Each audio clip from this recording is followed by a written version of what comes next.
Hey everyone, I'm back, and today we're going to be talking about Trap. And this movie is directed by M. Night Shyamalan, and it came out in 2024. It's his latest film as of me recording this. And sadly, I didn't really care for this movie that much. But I will say it was better than his previous movie, Knock at the Cabin, even if that's not saying all that much. But I would say that there are some improvements in this movie. Like, I wasn't bored while watching it, even if while watching the movie, there's nothing really to latch onto or get invested with or anything like that. But I felt as though the pacing was pretty quick and it didn't waste a lot of time. The movie is under 2 hours. That's always nice.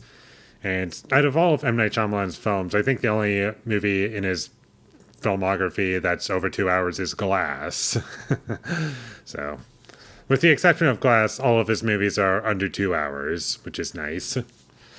And I thought Josh Hartnett was good in the movie. I liked following him, and I was curious to see what they would do with his character. And although I wasn't ever interested where his character was going throughout the entire film, because they pretty much explain this all in the trailer. But for those who haven't seen the trailer, go watch the trailer. And I was really thinking that he was just going to be the main focus the entire time, but then the second half of the movie happens, and then we're kind of shifted to another character as our perspective character. And I don't think that's really spoiling anything, but it does do that, and I don't understand why they needed to do that. If it was just focused on Josh Hartnett the entire time, just have him be the central character and don't shift the focus to anyone else, I would be fine with that. There were some really weak performances in the supporting cast, especially the singer who plays Lady Raven. I believe that's M. Night Shyamalan's daughter, or one of his daughters. I liked her music in the movie, but her acting I didn't like at all. I never believed her as this character. And also I found the dialogue to be pretty weak in this movie. Most of it to be forgettable or laughable or just cringeworthy. A couple memorable lines that weren't cringeworthy, but that's about it. And the only line in my head that's standing out to me is one that I don't think I should say because I don't want to potentially spoil anything as to where the story goes. And I do think that this movie goes on for way too long structurally, because there were moments in this film where I was just thinking, okay, we could have ended the movie right here, or maybe we could have ended it right here. And it felt like the movie had three separate third acts, honestly. Just the way it was structured. There were lots of annoying conveniences in this movie. Our main character is just a serial killer who gets lucky because no one's looking or anything like that. He doesn't do anything smart, and he just, hey, it's very convenient that I wasn't shown by anything or nobody noticed me doing this thing. The characters are idiots. No one talks like a real person, and no one behaves like a real character, and it's just really annoying in this movie. When basically you're trying to be smart in this movie because you have so many cops trying to hunt down this one killer, and you would think that, oh, how's he going to escape this?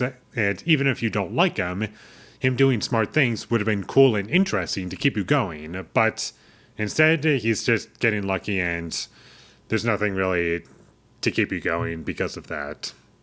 The movie does get more and more absurd in a way that's not really satisfying.